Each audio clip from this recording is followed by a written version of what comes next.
Everyone, I am Shilpa Das and welcome to 5 Paisa. इस video में हम देखने वाले हैं हर रोज की तरह आज भी intraday Nifty and bank Nifty के लेवल्स। इसके अलावा आपको रेकमेंड करेंगे 5 स्टॉक्स जिन्हें आप 7 to 10 डेज के लिए होल्ड कर सकते हैं। साथ ही परफॉर्मेंस ऑफ ट्रेडिंग पिक्स भी देखेंगे जो हमने आपको रेकमेंड किए थे और कुछ इंपॉर्टेंट स्टॉक से रिलेटेड न्यूज एंड अपडेट्स। लेकिन इससे पहले कि हम वीडियो में आगे बढ़ें, जिन व्यूअर्स ने अभी तक हमारे चैनल को सब्सक्राइब नहीं किया है वो जरूर सब्सक्राइब कर लें for daily stock related recommendations and also updates. सबसे पहले हम बात करते हैं इंट्राडे निफ्टी और बैंक निफ्टी लेवल्स की। इंट्राडे निफ्टी लेवल्स पर नजर डालें तो पहला सपोर्ट लेवल है 22,340, दूसरा सपोर्ट लेवल है 22,250, पहला रेजिस्टेंस है 22,530 और दूसरा रेजिस्टेंस है 22,610।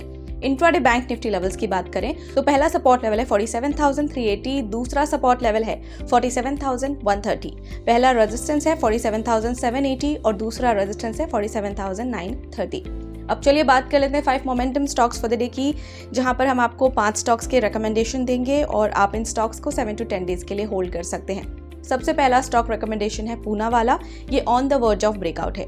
डेली टाइम फ्रेम पर स्टॉक जो है ये on the verge of bullish breakout है विद वॉल्यूम, तो आप इसे बाय कर सकते हैं 495 पर। स्टॉप लॉस 470 लगा सकते हैं। पहला टारगेट 520 और दूसरा टारगेट 545 पर लगा सकते हैं। GNFC है इसके बाद, जहां पर रिकवरी ऑन कार्ड है। करेक्टिव फेज के बाद स्टॉक रिकवर हुआ है फ्रॉम द बॉटम और सस्टेन हुआ है above the 38.2% retracement level and 50 days SMA support, तो आप इसे बाय कर सकते हैं 692 पर। स्टॉप लॉस 660 लगा सकते हैं। पहला टारगेट 725 और दूसरा टारगेट 750।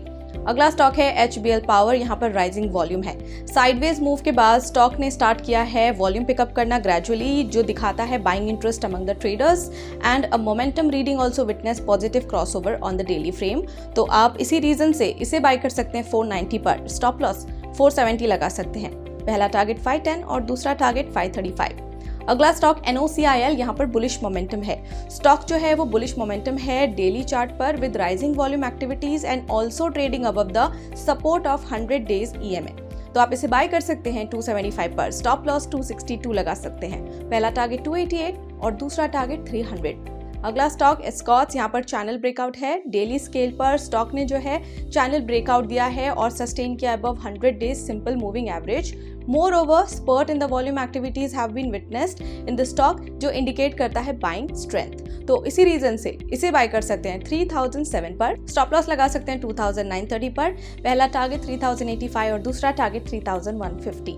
अब चलिए बात करते हैं उन कॉल्स की जो हमने आपको रिकमेंड किए थे, जिसमें कि IRCTC went up 3.4%। Stocks and news पर अब नजर डाल लेते हैं, जिसमें आज देखेंगे ब्रिगेड एंटरप्राइजेस, एवेन्यू सुपरमार्ट्स और KEC इंटरनेशनल के बारे में।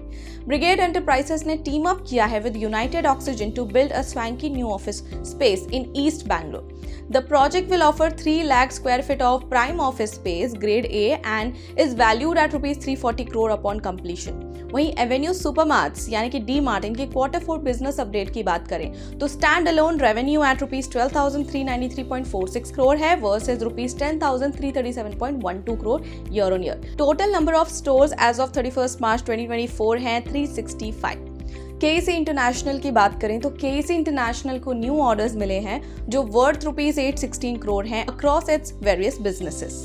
सो इसी के साथ अभी के लिए इतना ही। अब कल मिलेंगे सेम टाइम पर 5 नए स्टॉक्स के साथ। तब तक के लिए हमारे चैनल को जरूर फॉलो करते रहें। हमारे वीडियो को लाइक, शेयर और चैनल को सब्सक्राइब जरूर करें और आपके फीडबैक सजेशंस हमें कमेंट सेक्शन में जरूर देते रहें।